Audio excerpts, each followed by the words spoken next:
नमस्कार दोस्तों, आपके अपने YouTube चैनल पर आपका स्वागत है। दोस्तों, आज हम शुरू करेंगे भारत का इतिहास। तो दोस्तों, आगे बढ़ने से पहले यदि आपने हमारे YouTube चैनल को सब्सक्राइब नहीं किया है तो कृपया सब्सक्राइब कर लें, लाइक कर लें और अपने दोस्तों में शेयर कर दें। दोस्तों, अब हम शुरू कर रहे हैं भारत का इतिहास। तो आइए शुरू करते हैं। सबसे पहले देखते हैं कुछ महत्वपूर्ण तथ्य। उत्तर में हिमालय से लेकर दक्षिण में समुद्र तक फैला उपमहाद्वीप भारतवर्ष कहलाता है। ठीक है दोस्तों, अब हम देखते हैं कि भारत को इंडिया किसने कहा। भारत को इंडिया यूनानियों ने कहा था दोस्तों। यूनानियों ने भारत को इंडिया कहा था। भारतीय इतिहास के अध्ययन की सुविधा के लिए इसे 3 भागों में बांटा गया है। कितने भागों में बांटा गया है? 3 भागों में। अब वो 3 भाग कौन कौन से हैं? पहला है प्राचीन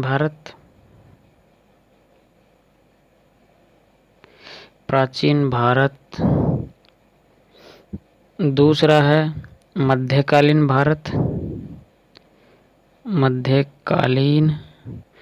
भारत, और तीसरा है दोस्तों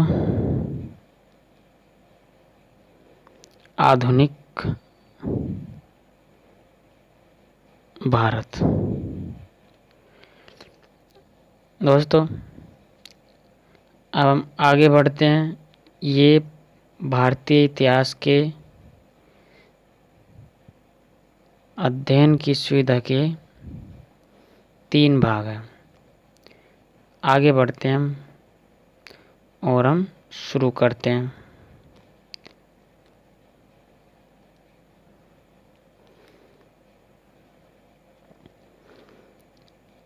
प्राचीन भारतीय इतिहास के स्रोत टॉपिक है हमारा प्राचीन भारतीय इतिहास के स्रोत।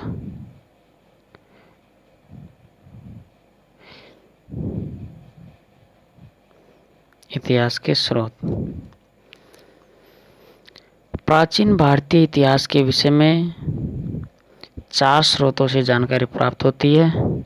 पहला है धर्म ग्रंथ,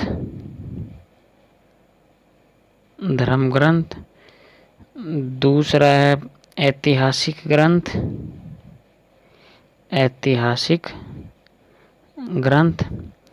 तीसरा है हमारा विदेशियों के द्वारा विवरण,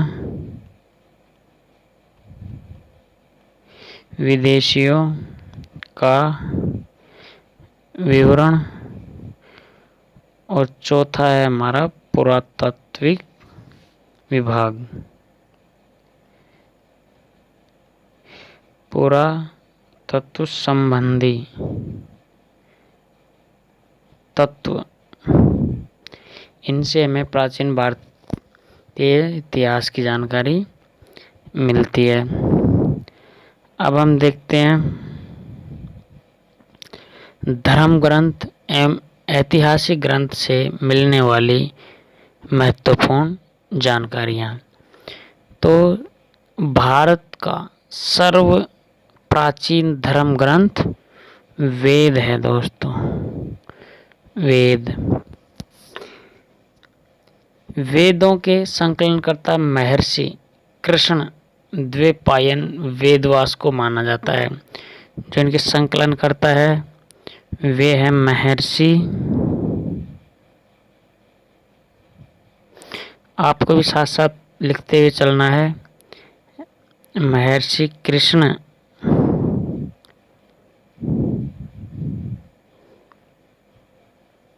द्वैपायन वेदव्यास।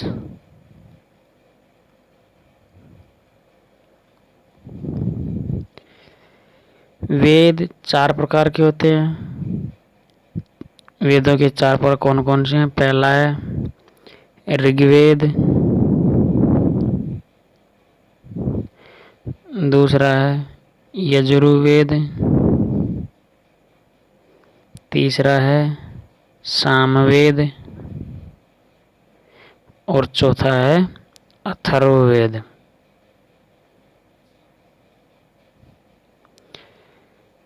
आइए देखते हैं ऋग्वेद। ऋग्वेद के बारे में जानकारी लेते हैं। ऋचाओं के क्रमबद्ध ज्ञान के संग्रह को ऋग्वेद कहा जाता है। ऋग्वेद में 10 तो मंडल हैं, 1028 सूक्तियां हैं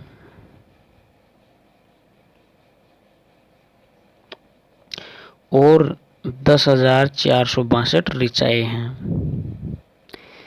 10,462 ऋचाएं हैं। आइए आगे बढ़ते हैं, हम इसके मुख्य जो बिंदु है वो जान लेते हैं। विश्वामित्र द्वारा रचित ऋग्वेद के तीसरे मंडल में सूर्य देवता सावित्री को समर्पित प्रसिद्ध गायत्री मंत्र है। फ्रेंड, जो विश्वामित्र के द्वारा रचित ऋग्वेद है, ऋग्वेद की रचना किसने की थी? विश्वामित्र ने। इसके तीसरे मंडल में सूर्य देवता, कौन से देवता? सूर्य देवता सावित्री को समर्पित गायत्री मंत्र है। सावित्री को समर्पित कौन सा मंत्र है? गायत्री मंत्र।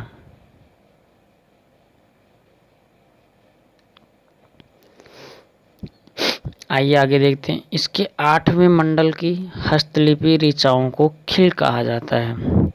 जो ऋग्वेद होता है, इसके 8वें मंडल, 8वें मंडल की हस्तलिखित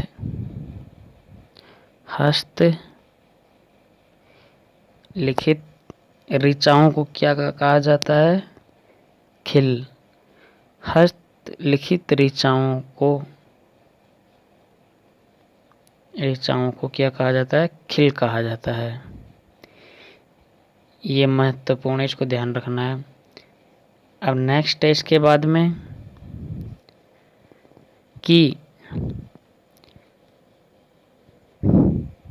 चातुर्वर्ण्य समाज की कल्पना का आदि स्रोत ऋग्वेद के 10वें मंडल में वर्णित पुरुष सूक्त है। अब पुरुष सूक्त क्या होता है? इसके अनुसार 4 वर्ण आदि पुरुष ब्रह्मा के क्रम से मुख, भुजाओं, जंघाओं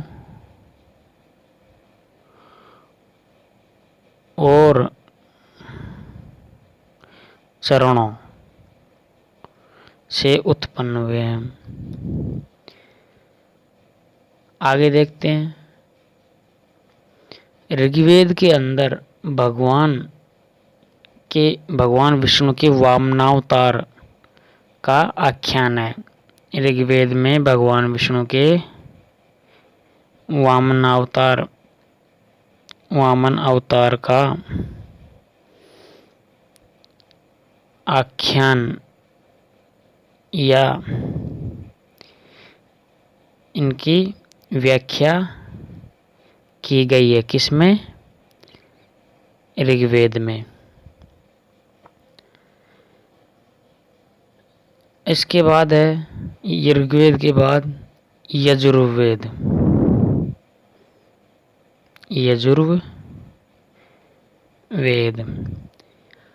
हम जो ये भारतीय इतिहास के स्रोत हैं वो शॉर्ट में करेंगे, क्योंकि ज़्यादा डिटेल से पढ़ाएंगे तो इतना टाइम भी नहीं है अपने पास, तो हम थोड़ा फास्टली चल रहे हैं, तो आप भी थोड़ा कॉम्प्रोमाइज़ करें। हम देखते हैं यजुर्वेद। यजुर्वेद एक ऐसा वेद है जो गद्य व पद्य दोनों में है।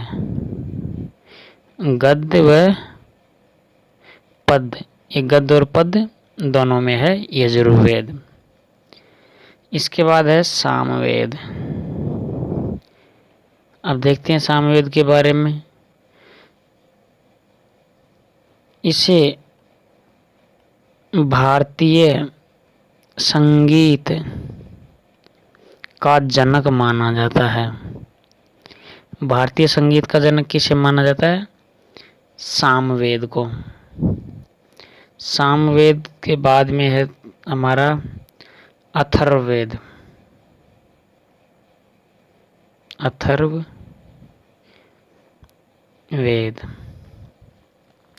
अथर्ववेद में ऋषियों द्वारा रचित इस वेद में रोग, उनके निवारण, तंत्र मंत्र, जादू टोना, शाप, वशीकरण, आशीर्वाद, स्तुति, प्रायश्चित, औषधियां, अनुसंधान, प्रेम आदि के बारे में बताया गया है। जो ये अथर्ववेद होता है ना, ये कन्याओं के जन्म की निंदा करता है। कन्याओं के जन्म की निंदा करता है। कौन करता है? अथर्ववेद। सबसे प्राचीन वेद ऋग्वेद है और सबसे बाद का वेद अथर्ववेद है। सबसे प्राचीन जो वेद है वो तो ऋग्वेद है, और जो सबसे बाद का है, मतलब कि सबसे नवीनतम, वो है अथर्ववेद। ये सबसे बाद का वेद है, सबसे बाद का।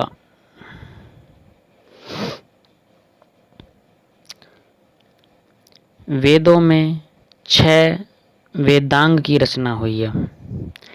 6 वेदांगों की रचना हुई। वो 6 वेदांग कौन कौन से हैं, आइए देख लेते हैं। 6 वेदांगों में सबसे पहला है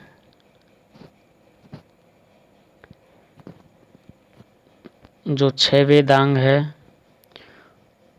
उनको देखते हैं। शिक्षा प्रथम, दूसरा है ज्योतिष,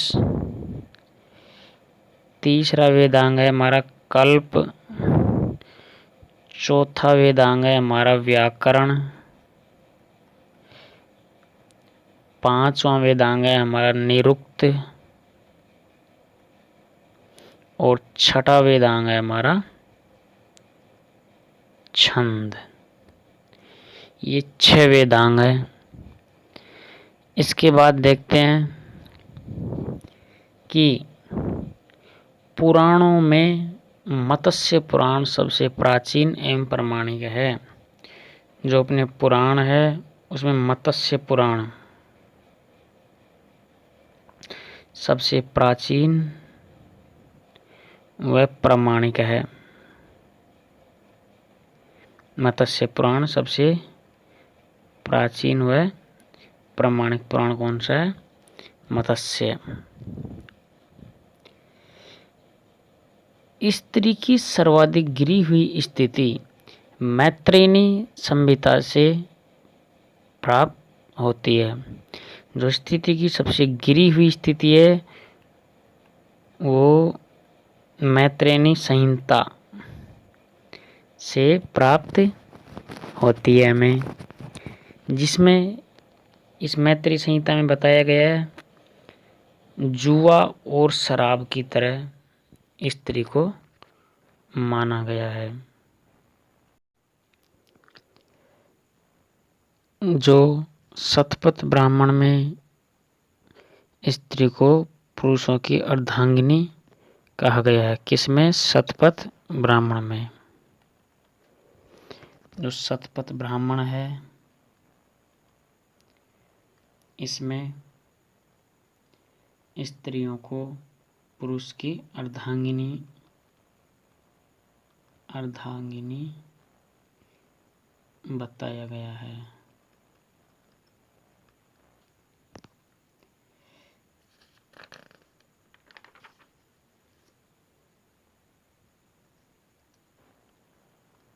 जो जैन धर्म होता है उसे आगम कहा जाता है। आगम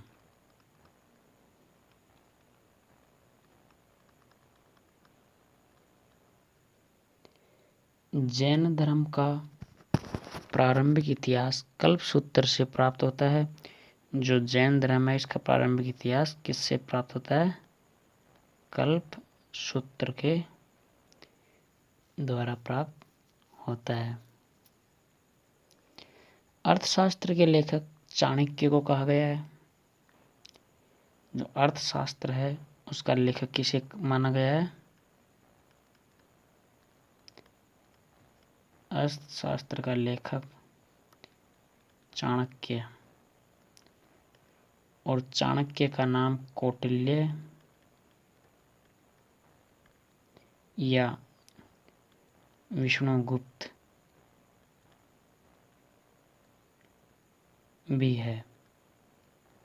जो चाणक्य है उसका असली नाम कौटिल्य या विष्णुगुप्त है। इसके बाद हम देखते हैं कल्हण द्वारा रचित पुस्तक का नाम क्या है। तो कल्हण द्वारा रचित पुस्तक का नाम राजतरंगिणी है। कल्हण द्वारा रचित पुस्तक का नाम क्या है? राजतरंगिणी। राजतरंगिणी है कल्हण द्वारा रचित पुस्तक का नाम। इस पुस्तक में कश्मीर के शासन के बारे में बताया गया है। कश्मीर के शासन के बारे में कल्हण द्वारा रचित पुस्तक राजतरंगिणी में बताया गया है। जो अरबों की सिंध विजय है उसका वृत्तांत चचनामा नामक पुस्तक में संग्रहित है। किसमें? चचनामा। चचनामा में अरबों की सिंध विजय, अरबों की सिंध विजय के बारे में बताया गया है। इसके बाद देखते हैं अष्टाध्यायी पुस्तक के लेखक पाणिनि है। जो अष्टाध्यायी पुस्तक है उसके लेखक कौन है? पाणिनि। अष्टाध्यायी पुस्तक के लेखक कौन है? पाणिनि। इसके बाद आगे बढ़ते हैं हम। जो पुरातत्व संबंधी साक्ष्य से मिलने वाली जानकारी कौन कौन सी है वो देख लेते हैं। जो पुरातत्व से संबंधित साक्ष्य से मिलने वाली जानकारी उसके बारे में देखते हैं। सबसे पहले सन 1400 ईसा पूर्व के अभिलेख बोगाज कोई, कौन सा अभिलेख है? बोगास कोई से वैदिक देवता मित्र, वरुण, इंद्र, जो वैदिक देवता मित्र, वरुण, इंद्र व नासत्य, इनके नाम इस बोगास कोई में मिलते हैं। सर्वप्रथम भारतवर्ष का जिक्र आथी गुम्फा अभिलेख में किया गया है। जो भारतवर्ष हम बोलते हैं इसका जो उल्लेख है वो सर्वप्रथम हाथी गुम्फा, कौन सा अभिलेख? हाथी गुम्फा अभिलेख में किया गया है। इसके बाद कुछ महत्वपूर्ण तथ्य और देख लेते हैं। जो सती प्रथा है उसका पहला लिखित साक्ष्य एरण अभिलेख से प्राप्त किया गया है। जो सती प्रथा है इसका सर्वप्रथम जो लिखित साक्ष्य है, लिखित साक्ष्य वो कहाँ से मिला है?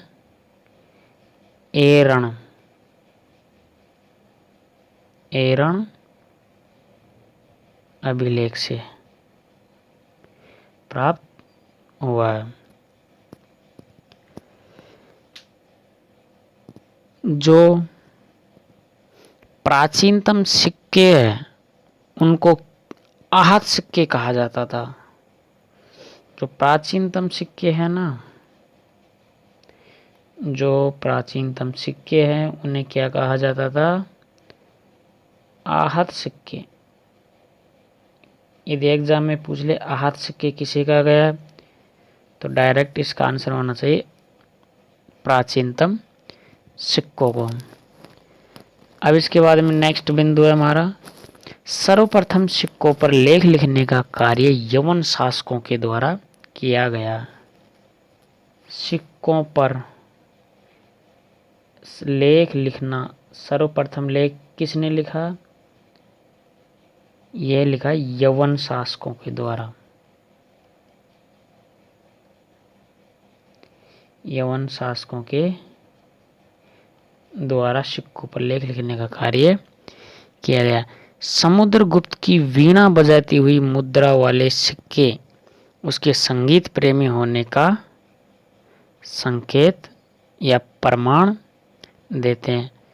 जो सिक्कों पर वीणा बजाती हुई मुद्रा है वो किस शासक की है? समुद्रगुप्त की।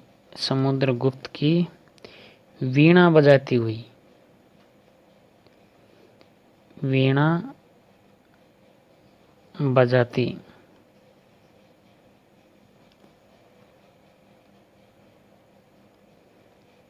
मुद्रा वो समुद्रगुप्त की है। अब इसके बाद में प्रागैतिहासिक काल, तो वो हम पढ़ेंगे कल। कल हम क्या पढ़ेंगे? प्रागैतिहासिक काल। तो इसके बारे में देखेंगे कल। तो गाइज वीडियो को ज़्यादा से ज़्यादा शेयर करें अपने दोस्तों में और लाइक कर रहे हैं और चैनल को सब्सक्राइब कर लें ताकि आने वाली वीडियो आप तक पहुंच सके। और इन सभी का आप नोट्स ज़रूर बनाते चलें, शॉर्ट नोट्स, जिससे काफ़ी हेल्प साबित होगी। थैंक यू गाइज, वीडियो देखने के लिए आपका बहुत बहुत धन्यवाद।